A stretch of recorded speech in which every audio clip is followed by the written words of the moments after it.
வானதி நிலா பற்றின விஷயத்த ஓப்பன் பண்ணிடுறாங்க. இந்த விஷயம் கார்த்தியாவுடைய அம்மா அப்பா அப்புறம் அவங்க அண்ணன் இப்படி எல்லாருக்கும் தெரிஞ்சிடுது. ஊரில் சில பேருக்கும் தெரிய செய்யும். கார்த்தியாவுடைய அம்மா அப்பா சும்மாவாக இருப்பாங்க.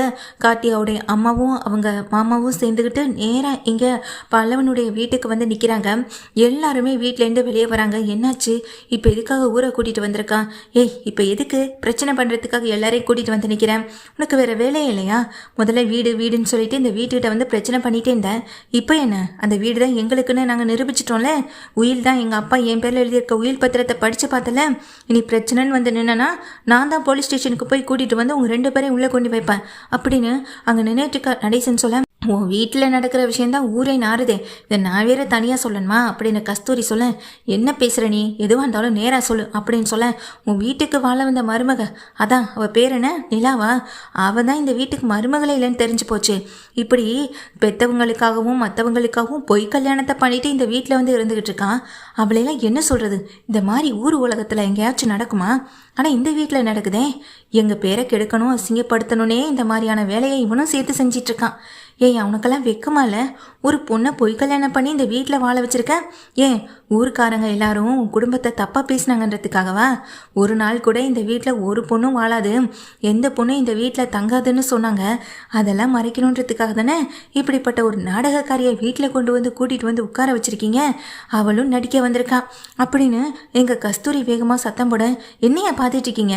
4 வார்த்தை நாக்கப்படுங்கிற மாதிரி இவனை பார்த்து கேளுங்க அப்படின்னு அங்கே நின்றுட்டு இருக்க கஸ்தூரி சொல்ல, சுற்றி இருக்க கூட்டம் எல்லாமே, என்ன நடேசா இது, உன் குடும்பத்துக்கு ஒரு பொண்ணு வாழ வந்துட்டான்னு நாங்களும் என்னென்னமோ சந்தோஷப்பட்டோம். ஆனால் இப்போ என்னடானா அதெல்லாம் பொய்யனை சொல்லிட்டு இருக்காங்க அப்படின்னு எங்கள் ஊரில் இருக்கவங்க எல்லாரும் நடேசனை பார்த்து கேட்க, நடேசன் வாயடிச்சு போய் நிற்கிறாங்க. பாத்தியா, இவங்கிட்ட பேசுகிறதுக்கு பதிலே இல்லை. இந்த விஷயம் தெரிஞ்சதும் எங்களுக்கெல்லாம் அப்படியே என்ன பண்ணுறதுனே தெரியலை. இப்படி ஊரை ஏமாத்துறதுக்கு ஒரு பொண்ணை கூட்டிகிட்டு உன் பையனுக்கு கல்யாணம்னு சொல்லி நடிக்க வச்சுருக்கேன். இதில் ஊரை கூட்டி ரிசப்ஷன் வேற. இந்த கூத்தெல்லாம் வேற எங்கேயாவது நடக்குமா? எங்கே அவ, வெளியே வாடி ஏன் நிலா அப்படின்னு எங்கள் கஸ்தூரி சத்தம் போடுறாங்க. நிலா வெளியே நிற்க, என்ன செங்கல் அப்படின்னு கேட்குறாங்க. அது ஒன்றும் இல்லைம்மா, நீ போமா உள்ள அப்படின்னு நடேசன் அனுப்பி விட பார்க்குறாங்க. அட நில்லுமா, ஆமாம் இவங்கெல்லாம் உன்னை நடிக்கிறதுக்காக கூட்டிகிட்டு வந்தாங்களே, எவ்வளோ பணத்தை கொடுத்து கூட்டிகிட்டு வந்தாங்க? இவனுக்கு பொண்டாட்டியாக நடிக்க எவ்வளோ ரூபா பணத்தை வாங்கினேன் அப்படின்னு சொல்லிட்டு கஸ்தூரி கேட்குறாங்க. வானதி வீட்டு வாசலில் நிற்கிறாங்க. நல்லா கேட்கட்டும், இன்னும் நல்லா அசிங்கப்படுத்தட்டும் அப்படின்னு வானதி நின்றுட்டுருக்காங்க. அங்கே பாண்டியும், என்ன வானதி, இந்த விஷயம் தெரிஞ்சுதான் நீ வந்திருக்கியான்னு அப்படின்னு சொல்ல, ஏன் பாண்டி என் மேலே சந்தேகப்படுறேன்? யதார்த்தமாக வந்தால் கூட என் மேலே சந்தேகப்படுவியான்னு சொல்லி கேட்குறாங்க. இங்கே வானதியை சொல்லிட்டு இருக்கும் போது நிலாவுக்கு மனசெல்லாம் ஒரு மாதிரி ஆகிடுது, படபடப்பாயிடுது. இப்போ எதுக்கு நிலாவை இந்த மாதிரி நிற்க வச்சு கேள்வி கேட்டுட்டு இருக்கீங்க? அதுக்கான உரிமைலாம் உங்களுக்கு எங்கேருந்து கிடச்சிது? எதுக்காக இங்கே பிரச்சனை பண்ணிட்டு இருக்கீங்கன்னு சொல்ல, ஊர் முழுக்க உங்கள் பேச்சு தான்ப்பா போயிட்டுருக்கு. இந்த பொண்ணு நீ கல்யாணம் பண்ணி கூட்டிகிட்டு வந்த பொண்ணு இல்லையா, நடிக்கிறதுக்காக ஊர் வாயை அடைக்கணுன்றதுக்காக கூட்டிகிட்டு வந்த பொண்ணா அப்படின்னு சொல்ல, சரி நீங்கள் சொல்கிற மாதிரியே இருக்கட்டும், நான் ஒன்று கேட்குறேன், அதுக்கு பதில் சொல்கிறீங்களா அப்படின்னு சோழன் கேட்குறாங்க. என்ன கேட்க போகிறேன், என்னடா கேட்க போகிறேன் அப்படின்னு கஸ்தூரி சொல்ல, இந்த வீடு இத்தனை வருஷமாக இவங்க வீடுன்னு சொல்லி ஒரு நாடகம் போட்டுட்டு இருந்தாங்களே, அப்போல்லாம் எங்கே போனீங்க? சரி இப்போ தான் உண்மை தெரிஞ்சிடுச்சு, இது எங்கள் வீடுன்னு தெரிஞ்சு போச்சு. ஏன் இதே மாதிரி பேசி அவங்கள அவமானப்படுத்த வேண்டியதானே? அதை விட்டுட்டு கொஞ்சம் கூட வெக்கமே இல்லாமல் இந்த கேள்வியை கேட்குறதுக்காக கிளம்பி வந்துடுவீங்களா அப்படின்னு அங்கே சோழன் சொல்ல, என்னப்பா ஊர் உலகத்தில் நடக்கிற விஷயமா இருந்தால் கேட்கலாம், இது என்ன இந்த மாதிரியான விஷயத்த சினிமாவில் கூட நாங்கள் அதிகம் பார்த்ததில்ல. இது என்னடானா இந்த பொண்ணு நடிக்கிறதுக்காக உட்காந்துருக்கான்னு உங்கள் குடும்பத்தில் இருக்கவங்க தானே சொல்கிறாங்க, அப்புறம் நம்பிடப்படி தானேப்பா இருக்கும் அப்படின்னு சொல்லிட்டு ஊருக்காரவங்க எல்லாரும் எங்கள் சோழனை பார்த்து கேள்வி கேட்குறாங்க. நல்லா கேளுங்க, நாக்கப்படுங்கிற மாதிரி கேள்வி கேளுங்க. இவன் என்னடானா கட்டின பொண்டாட்டியை கொலை பண்ணிட்டு ஜெயிலுக்கு போயிட்டு வந்தவன் அப்படின்னு அங்கே நின்றுட்டு இருக்க கஸ்தூரி சொல்ல, நான் என் பொண்டாட்டியை கொண்டதை நீ உன் கண்ணால் பாத்தியா சொல்லு அப்படின்னு அடிக்கிறதுக்காக கையை வாங்கிட்டே போக, பார்த்தீங்களா ஊர்க்காரவங்க முன்னாடியே நீ எப்படி அடிக்க வரான் பாருங்கன்னு சொல்ல, யோ நடேசா உன் தங்கச்சி உண்மையை தானையா சொல்லுது அப்படின்னு அங்கே இருக்கவங்க கேள்வி கேட்க, என்னத்தையா உண்மையை சொல்லுது? என் பொண்டாட்டியை கொலை பண்ண அதை நீ பார்த்த, சரி நீ ஒருத்தனை கொலை பண்ணிட்டு இன்னைக்கு ஜெயிலுக்கு போயிட்டு நாளைக்கு உன்னை வெளியே விட்டுருவாங்களா அப்படின்னு நடேசன் கேட்க, நிற்கிற அத்தனை பேரும் அதிர்ச்சியில் வாயடிச்சு நிற்கிறாங்க. என் பொண்டாட்டியை கொலை பண்ண கிட்டத்தட்ட ஒரு 10 வருஷமோ இல்லை முழுக்க ஆயுள் தண்டனை எனக்கு கொடுத்துருக்கணும். இன்னைக்கே கூட்டிகிட்டு போய் நாளைக்கே விட்டாங்க. அப்படி பார்த்தா என் பொண்டாட்டியை கொலை பண்ணவனான் தான் என்னை எதுக்கு கூட்டிகிட்டு போகணும், என்னை எதுக்கு திரும்ப விடணும் அப்படின்னு நடேசன் கேள்வி கேட்க, இவன் தான் பொய்யை பொழுகிக்கிட்டு ஊர் முழுக்க இப்படி சுற்றிட்டு இருக்கானா, உங்களுக்கு கொஞ்சம் கூட அறிவுன்றதே இருக்காதா, யோசிச்சு பார்க்க கூட மாட்டிங்களா அப்படின்னு நடேசன் கேள்வி கேட்க ஊர்க்காரவங்க எல்லாரும் அப்படியே அமைதியாயிடுறாங்க. உங்கள் வீட்டில் ஏதாவது ஒரு பிரச்சனைனா நானும் இதே மாதிரி ஊரையெல்லாம் கூட்டிகிட்டு வந்து நிற்கவா? என்ன கஸ்தூரி, உன் பொண்ணு வாழ்க்கை உனக்கு நல்லா இருக்கணும்னு உனக்கு கொஞ்சம் கூட நிம்மதி இல்லையா, சந்தோஷம் இல்லையா? உன் நிம்மதி சந்தோஷம் எல்லாத்தையும் கெடுக்கணுமா? நானும் இதே மாதிரி ஊரை கூட்டிகிட்டு வந்து நின்று உன் குடும்ப வாழ்க்கையில் எல்லா குளறுபடியும் பண்ணட்டுமான்னு நடேசன் கேட்க, பார்த்தீங்களா ஏன் முன்னாடியே எப்படி மிரட்டுறான் பாருங்க. அங்கே கஸ்தூரி ஆரம்பிக்கிறாங்க, டேய் அவள் கரெக்டாக தானடா கேட்குறா, டேய் என் தங்கச்சி கேட்குறதுல என்னடா தப்பு இருக்குன்னு அங்கே பக்கத்தில் நிற்கிற அவங்க அண்ணனும் கேள்வி கேட்க, நீ வாயை மூடு அப்படின்னு இங்கே நடேசன் நிறுத்துறாங்க. போது நிறுத்துங்க அப்படின்னு எல்லாம் சத்தம் போட, உங்களுக்கு யார் சொன்னால் நான் போய் கல்யாணம் பண்ணிட்டு தான் இங்கே வந்து இருக்கேன்னு அப்படின்னு சொல்லும்போது நிலா இப்படி பல்ட்டி அடித்து பேசுகிறத பார்த்தா வானதி அப்படியே திகச்சு போய் நிற்கிறாங்க. வானதி வந்து நிலாவே பார்த்துக்கிட்டு, இவர் கட்டின தாலி இப்போ வரைக்கும் என் கழுத்தில் தானே இருக்குது, இந்த தாலி உண்மையான தாலி தானே, இங்கே நடந்த ரிசப்ஷன் உண்மையான ரிசப்ஷன் தானே, அதை தாண்டி வேறு என்ன பொய்ன்னு சொல்லிட்டு இருக்கீங்க அப்படின்னு நிலா கேட்குறாங்க. சோழன் இவர் கழுத்தில் என் கழுத்தில் கட்டின தாலி இப்போ வரைக்கும் என் கழுத்தில் தான் இருக்குது, இவருக்கு நான் தான் மனைவி, இந்த வீட்டில் தான் நான் வாழையும் போகிறேன், அதை விட்டுட்டு தேவையில்லாமல் பிரச்சனை பண்ணிட்டு இருக்காதீங்க.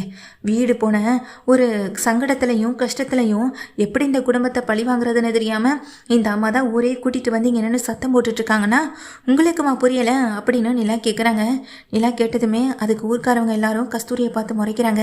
இந்த அம்மா சொன்னிச்சுன்னு நம்ம வந்தோம்ல, நம்ம புத்திய செருப்பால் அடிக்கணும், நடேசன் குடும்பத்தை பற்றி தப்பாக சொல்கிறதே இவளுக்கு வேலையாக போச்சு, வாங்கிய போகலாம், இங்கே தேவையில்லாமல் நாமளும் அவமானப்பட்டு நிற்கிறோன்னு வந்தவங்க எல்லாருமே கிளம்பி போக, நில்லுங்கன்னு நின்றுட்டு இருக்க கஸ்தூரி சத்தமோட, உங்களுக்கு வேறு வேலையே இல்லையா, அடுத்தவங்க குடும்ப விஷயத்தில் ஏதாவது மூக்க நுழைச்சி பிரச்சனையை கொண்டு வரணும்னே நினச்சிட்டு இருப்பீங்களா, ஒழுங்கு மரியாதை இங்கேருந்து கிளம்பிடுங்க அப்படின்னு எல்லாம் சொல்லும்போது, உங்களுக்கெல்லாம் இருக்கு ஒரு நாளைக்குன்னு அந்த கஸ்தூரி அப்படியே எல்லாரையும் திட்டிட்டு அந்த இடத்த விட்டு கொஞ்சம் பயந்த மாதிரி கிளம்பி வெளியே ஓடிடுறாங்க.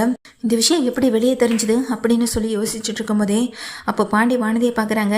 ஏய் வானதி, இந்த விஷயம் ஒன்றை தவிர வெளியில் இருக்க யாருக்கும் தெரிஞ்சிருக்க வாய்ப்பில்லை, நீ தான் இந்த விஷயத்தை வெளியே சொல்லியிருந்திருக்கணும், சொல்லு அப்படின்னு கேட்க, ஆமாம் உண்மையை தானே சொன்னேன், பொய்யா நடந்த விஷயத்த எதுவுமே சொல்லலையே, இந்த வீட்டில் நடந்த விஷயத்த நான் எங்கள் அம்மா அப்பா கிட்ட சொன்னேன், அவங்க மூலமாக தான் இந்த விஷயம் வெளியே வந்திருக்கும் போல அப்படின்னு வானதி சொல்ல, உனக்கெல்லாம் கொஞ்சம் கூட அறிவுன்றது இல்லைல்ல அப்படின்னு அங்கே நின்றுட்டு இருக்க வானதியை கடுமையாக திட்டுறாங்க பாண்டியனும்.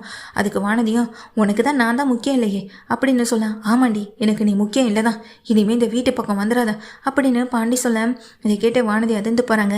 இத்தனை வருஷ காலமாக எங்களுக்கு தொந்தரவுன்னு ஒன்று இருந்ததே, இதோ வந்துட்டு போகிறாங்களே எங்கள் அத்தை பெரியப்பான்னு, இவங்களால தான் இப்போ அவங்க இந்த பிரச்சனையெல்லாம் விட்டுட்டு போனாங்க, அடுத்து நீ வந்துட்ட, இதுதான் பிரச்சனையே ஆரம்பிக்குது, எல்லாம் உன்னால தான் ஆரம்பிக்குது, தேவையில்லாமல் அவங்க மனசை காயப்படுத்திட்டல கஷ்டப்படுத்திட்டலன்னு சொல்ல, அவங்கள கஷ்டப்படுத்தினா உனக்கு எங்கே வலிக்குது பாண்டி அப்படின்னு வானதி கேள்வி கேட்க, உனக்கு அவ்வளவுதான் மரியாதை, இனி இந்த வீட்டில் ஒரு செகண்ட் நின்னாலும் அடுத்து நான் என்ன பண்ணுவேன்னு கூட யோசிக்க மாட்டேன்னு பாண்டி கடுமையாக திட்டுறாங்க.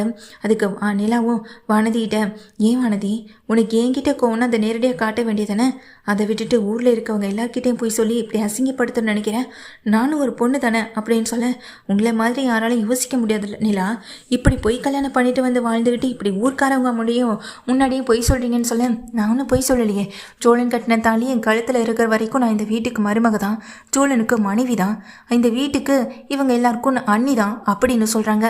வானதி வாயடைச்சு போய் நிற்கிறாங்க. போதுமா, கேட்டுக்கிட்டல, நீ இந்த வீட்டு பக்கம் வராத, இனி கடை பக்கமும் என்னை பார்க்க வந்துடாத, உன்னை கண்டாலே எனக்கு பிடிக்கல அப்படின்னு அங்கே நின்றுட்டு இருக்க பாண்டியும் சொல்ல, வானதி அப்படியே அதிர்ச்சியில் அழுதுகிட்டே அந்த இடத்த விட்டு பேக் எடுத்துகிட்டு கிளம்பி போடுறாங்க. அண்ணி நீங்கள் எதுக்கும் கவலைப்படாதீங்கன்னு சொல்ல, அல்ல இல்லை பாண்டி நான் எதை பற்றியும் யோசிக்கலன்னு சொல்ல, நீங்கள் சரியான பாடத்தை தாங்க சொல்லி கொடுத்து அனுப்பியிருக்கீங்க, இல்லைனா இந்த ஊர்க்காரவங்களுக்கு வேறு வேலையே இருக்காது, எப்போ பார்த்தாலும் வீட்டு வாசலில் வந்து நினையும் நடேசா ஏ சோளா ஏ சேரான்னு சத்தம் போட்டுகிட்டே இருப்பாங்க, நல்லதாங்க அப்படின்னு இங்கே சோழன்னு சொல்ல, நிலா எதுவுமே பேசாமல் உள்ள ரூமுக்கு போய்ட்றாங்க. வானதி இங்கே திரும்பவும் அவமானப்பட்டு போகிறதா மிச்சமாகவும் இருக்குது.